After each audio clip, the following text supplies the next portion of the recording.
Welcome to another episode. I'm already laughing. Welcome to another episode of Real Talk with Real Fit Pros. Mark Zalmanoff here, your favorite friendly neighborhood fitness ninja, with my boy, my PIC, Jonathan Loudermilk. What's up, homie? Hello. You know where I got PIC from? Why I started calling you that? No. I watch Role Models again. Oh, God. You remember the little kid that's like, man, that's my PIC right there. And he's like hanging out with Sean William Scott trying to pick up girls. Great movie. Great movie. So before we get started, and we got a good topic for you guys today. This is very Fit Pro specific topic we're going to talk about. But first, so it's the end of January, it's 2021. And, this year's kicked off with a great bang. We had the Bernie meme has been fantastic. I hope you guys are using that in your marketing because I don't think Bernie's going away. Him and his mittens are fucking great. But then yes, I think it was yesterday or the day before, I'm scrolling through the socials and I see a story that says China is now doing anal swabs for testing COVID. Yeah, so now we're swabbing buttholes. So we went from, I just put a mask on. It's only 2 weeks to flatten the curve to swabbing buttholes. I don't really know what to think about that. And the thing that gets me is one of the headlines of the story said, China using anal swabs with little warning. Like, what? I have so many questions. Like, are they duping people into pulling their pants down and then like, I got your butthole. Like, I don't get it. I don't know. And I'm glad we're not in China. And so, yeah, I just don't know what to think about that. And it's funny. One of my buddies posted that. Well, you posted it too, but one of my other friends posted it, and I think I wrote in there. I was like, man, as long as they don't mix up like the oral swabs with those swabs, then I think you don't want to mix that up. Terrible. So apparently, on that note, John's got a great story for us. What a transition to that. Hey, look, I promise you, we don't plan this stuff before. We just hop on and go, what are we talking about today? So this just happened to align the stars for this one because I've got a hell of a story for you today. So I want you to go with me on a magical carpet ride back into a younger Jonathan where, I was actually training at this gym back in Tennessee. And this club, just to give you an idea of what it was like, is basically the prime time at that club was like 9 to like 11 in the morning. That was when it was popping. Everyone was there. And I'll give you one clue as to why is it was an elderly demographic. We'll put it that way. So like once it hit like 6 o'clock, everyone was gone because MASH was on. That was the kind of club that this was. So anyway, I used to train on Saturdays just to fit in like the flow over clients, right? Whoever I couldn't get in during the week, we'd squeeze in that Saturday morning. And, in between clients, I'd always be there shooting the shit with the sales manager. And by the way, trainers, if you're still working in the gym, always make sure to buddy up with the sales guys. It's just a smart move to make. They're the ones talking to members. Hanging out with other trainers aren't going to feed you, but the sales guy will. So I was always hanging out with sales guys over there. Well, anyway, we're shooting this stuff, and he was a pretty funny dude. And, I just like to make him laugh because half the time he was stressed the fuck out from numbers and daily pars and mid-month closeout and end of the month closeout and closeout for closeout and all that fun stuff. And I'll never forget, I had a client coming in about like 10, 15 minutes. And, this guy gets Paige, and I'm going to call him Steve for this example, to go, hey, Steve, can you come to the front desk? And that's literally how the front desk girl said that. Can you, he's like, the hell? So he comes up there and I'm like, all right, what's going on? So I'm being a nosy Nelly. I'm not going to lie. So we walk up there and she's like, Steve, we got a problem. I was like, okay, what's wrong? I'm like, well, one of the members pooped in the floor. He's like, what? And then I look at him, I go, oh, hell no, I got to see this, right? So she walks back towards the locker room. And this is like one of those, like you go by and you can go into the pool area or you go back to the gym floor. And Mark, I shit you not, there was a breadcrumb trail of poop from the men's locker room all the way through the gym and all the way out to the front door, like a little poop trail that this member had left leaving the gym that day. And I'll never forget, And you know, as Steve's going over there, he had to get the gloves on. He had to go up there and like pick it up and clean it. And I'm not proud of myself because you know I'd like to think I do things a little bit differently now as a more seasoned man, a little bit older in life. But I'm not gonna lie, I filmed him and laughed my ass off as he was doing it. Oh, it's so I still wrong. have it on my phone where he's flipping me off, like, man, fuck you, Jonathan. I'm like, dude, this is awesome. I'm like, dude, way to be a team player. And I'm just like filming him. I'm not proud of that. I probably would help him now, but I was a young knucklehead trainer and I just was like, thank God it's not me Oh that my I'm God. having to do that. But Mark, it was literally a poop trail out of the damn gym. And that actually was not like a rare occurrence. That was something that just happened. Like that's just part of that demographic. Wow. Yep. All right. So we got that. Yep. So anal swabs to poop trails from gym members. Little Awesome. Hansel and Gretel poop trail going on. Pretty much. Fantastic. All right. So on that note, let's talk some business stuff. So here's what we want to dig into today for you Fit Pros is something that's very common. And I think this is common across all businesses, really, when people are going to go into business for themselves. There's all these things, and I don't even know where this really stems from, but there's all these things that we think we need in order to start a business. And, you know, I see it in our industry, I see it in other industries, I see it on Facebook and different groups that we're in, and people go, oh, well, I got to do this, I got to do that, I got to do this, instead of thinking, do I have something that other people will pay me money for? And if so, I will go make that money and I'll figure the rest out later. Now, big disclaimer here. We're not lawyers. We're not CPAs. Please seek professional advice. But we're speaking from our own experience in seeing things that are holding people back from taking action. So we're gonna discuss probably 3 of these to kick things off, and then we'll see where it goes from there. So the number one thing that I always see is I need a website. But do you really? Do you really need a website?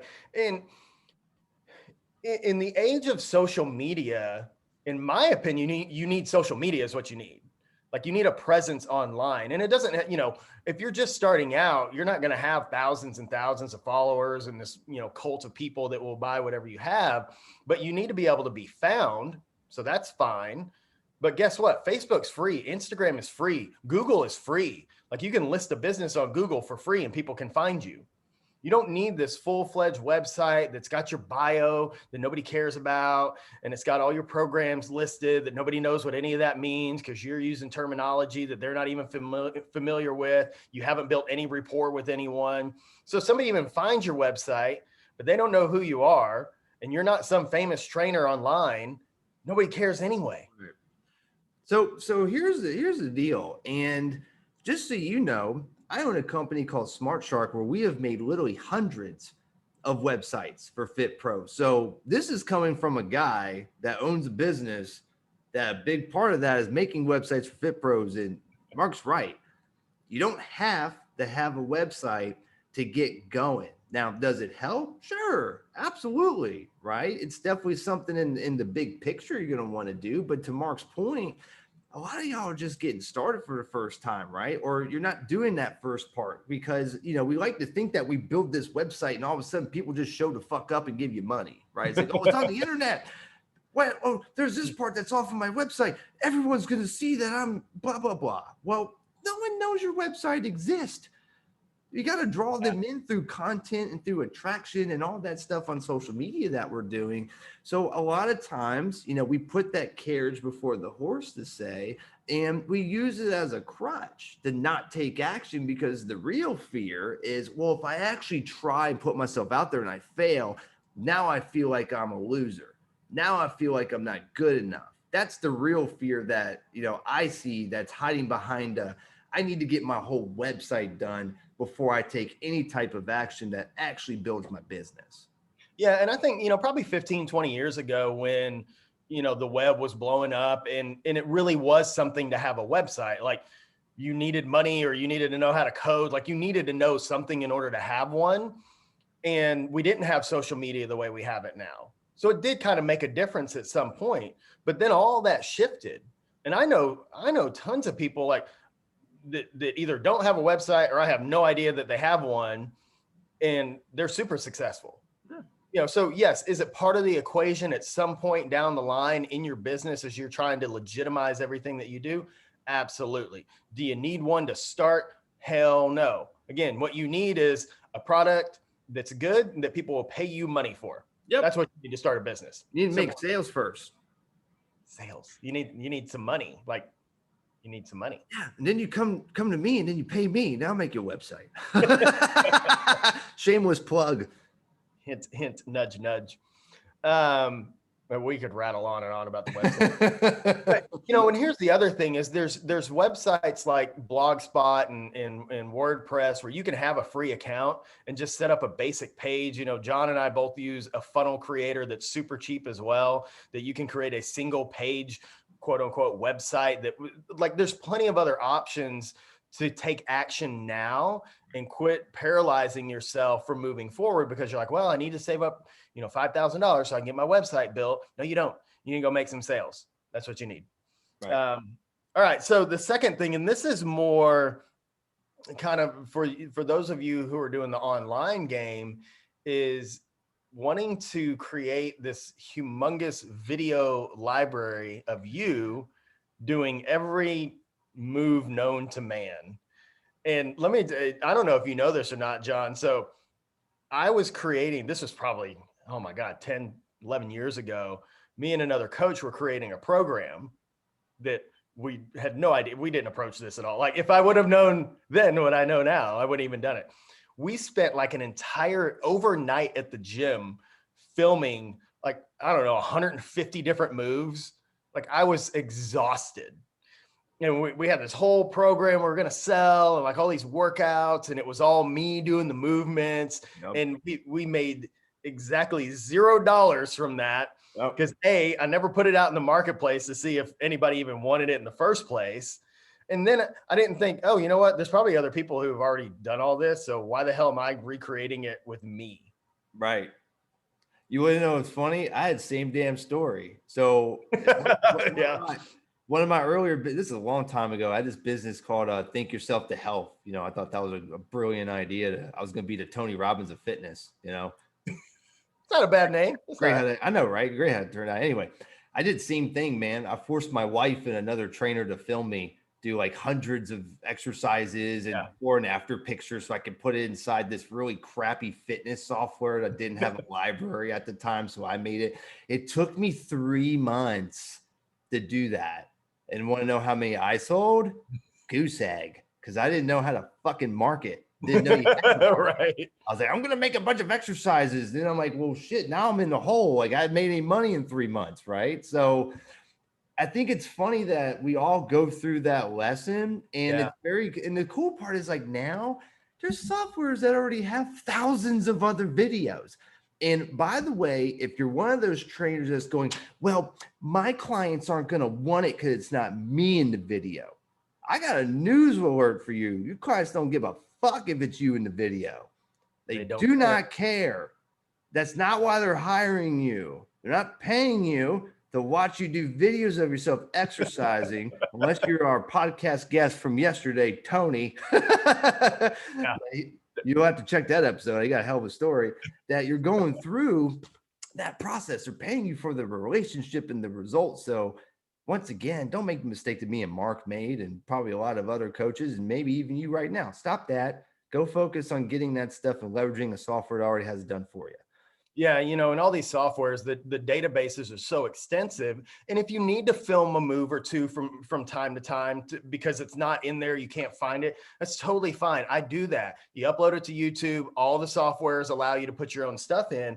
But to need, the extensive database that these softwares already have, they're super cheap, they're easy to use. And like John said, your clients don't care. And what's funny is, so I still have all those videos that I did. So every now and then I'll need to upload one because I can't find the exercise I'm looking for. And my client will be like, hey, I think that was you. So it's kind of like this fun little surprise. They're used to whatever the fitness model is or whoever's doing the moves that they see on the video. And then they're like, wait a minute, that one looks familiar.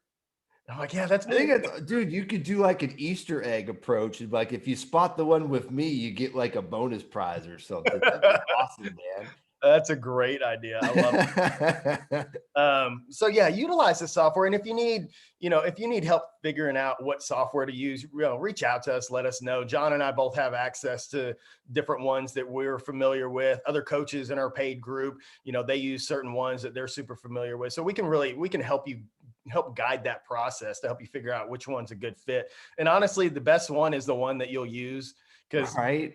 none of them are perfect. Like everyone you talk to, if you go to any fitness forum with a bunch of coaches and just ask the question, don't do this. Just ask the question of what's the best training software to use for online? You'll get 10 different answers and you'll Right. get 10 different reasons why this one's horrible and all the other one, and this one's great. So just pick one and go with it.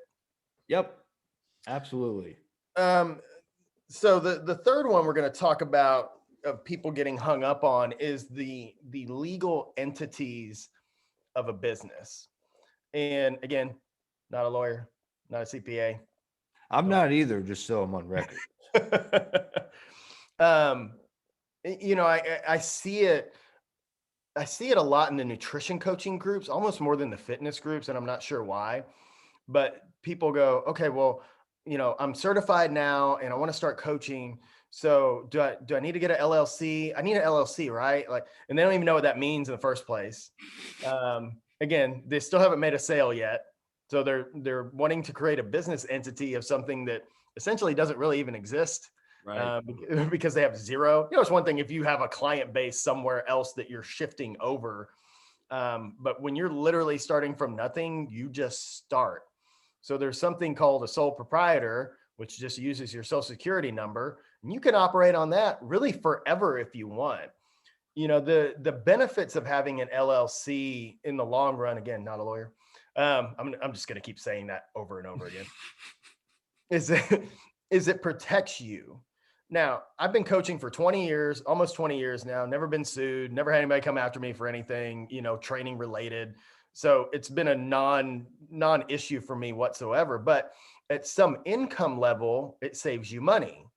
And that's where a CPA comes into play. So I've used a CPA for years because I don't want to learn the tax code. I don't know if anybody has seen the US tax code, but you don't want to learn it either. I promise you. And whatever I pay my CPA, I guarantee it saved me like 10 times the amount of money over the years. So I just rely on their expertise to go, okay, now is the time. Right. Because I had all those questions. Well, don't we need to do this? Don't we need to do that? Do we need to form this? I didn't know. So I go ask the people that actually know. No different than people that say, I need to lose weight and get in shape. I don't know what the fuck to do. Now they come hire us. So you don't need those things, but what I highly, highly, highly recommend is, like I said, go seek some professional counsel, pay somebody $100 or $200 to tell you what you need to be doing, and then give you those benchmarks of, okay, when you start making this amount of income based off of, sometimes it has to do with your family and dependents and all those other things, but there's a time where it then becomes beneficial to form those entities. And there's a time where it's just not necessary. And in the beginning, for most of you, it's not necessary. Right. And here's the truth at the end of the day, like we don't get paid for the effort or we get paid for the result of what we do. Right. So once again, is it important? Yeah, it's important. And it's something you're definitely going to have to do at some point, but don't use it as a crutch where it takes you 3 months to get an LLC. Like that's 3 months that you will never get back. Right. The other thing too is I'm going to save to get this thing. I'm going to save to get that thing. Right. Well, once again, you're wasting more time. But if you just focus on what do I need to go produce, all your business expenses actually aren't expenses anymore because your new business and your clients are funding that. So the way I look at it, especially when I first started, is my first initial clients, they weren't just in clients, they were investors in my company. Absolutely.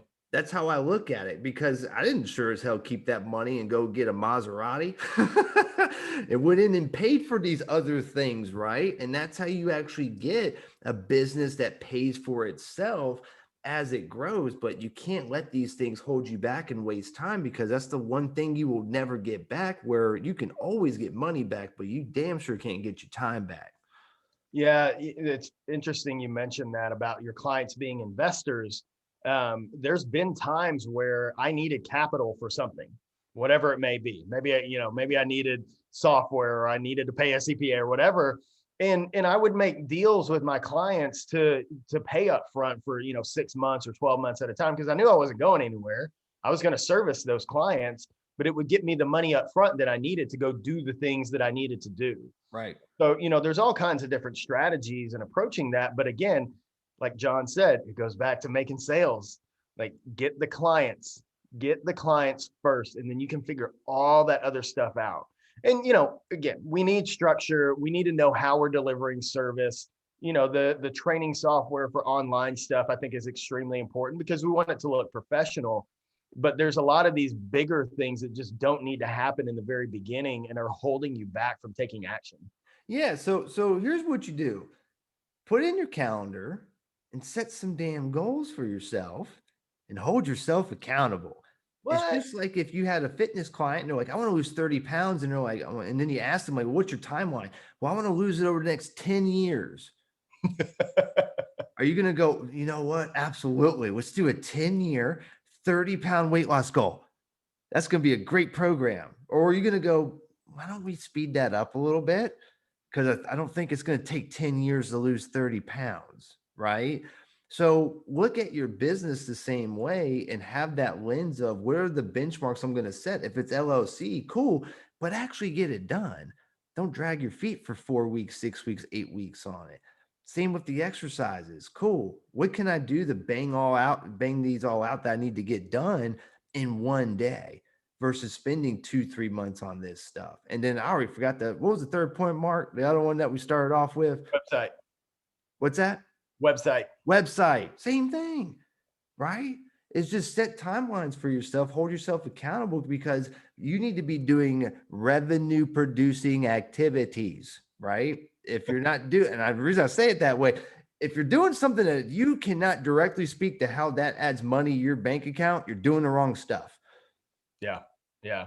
And, the interesting thing again about the website, I keep thinking about this is, half the time when I'm looking at purchasing something or doing business with someone, the first thing I do is go to social media. I go in, I search their name. Do they have a business page? Is it just their personal page? If it's just their personal page, cool. I'm going to scroll through, see what they're posting about. Is there any relevant content on there that I can find information about them? Can I find other people talking about them, just for a point of reference? Like I go to Facebook first. About the only time I go to a website first is if I'm looking at restaurants. Like, because I know I'm going to be able to find the menu on there. But outside of that, I don't really go to a website first to do research on whether I want to do business with someone. So, think about the way that you interact, the way that you buy, the way that you do your own research.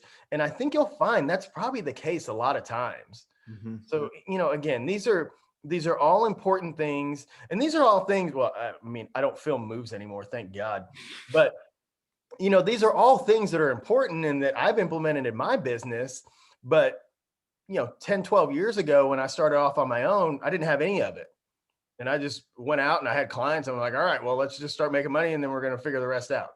And I didn't have resources like we do now. There was no Real Talk with Real Fit Pros podcast, and there was no Fit Pro Collective coaching group, and no Apex Entourage program. Like I was literally just fucking winging it. Yeah, dude. First software I used was called Hyperstrike. Ever hear of Hyperstrike? Probably not, because it sucked. that sounds like that bullshit supplement stuff that Europa used to throw in your box, when you'd order stuff. Dude, and I feel bad for my first batch of clients because they stuck with it and they did it and they're like, your software is good. I'm like, no, it's not. It's awful. Like I know it's taking you so long to go through this, and I feel totally my fault. But there's no excuse anymore. We have everything that we need. It's just about getting focused on where are the right things that I need to focus on that's going to move forward. And as Mark, you just said, as you've made more sales over your career and grown your business, now you have new problems, but I'll tell you what, money doesn't solve everything, but it damn sure solves most of it. Yeah. Well, and you talk about happiness and money and what it provides. Like, money can't buy happiness, but being broke sure doesn't provide happiness either. So I'll take the money side and the problems that come with that than the other side. Because, dude, if you're like on a jet ski or a yacht or something, you probably got at least a little smirk on your face. Right. Right. You don't have sad droopy look. Right. I don't know. Anyway, so there you go, folks. And again, if you have questions, if you need some guidance with this stuff, reach out to us.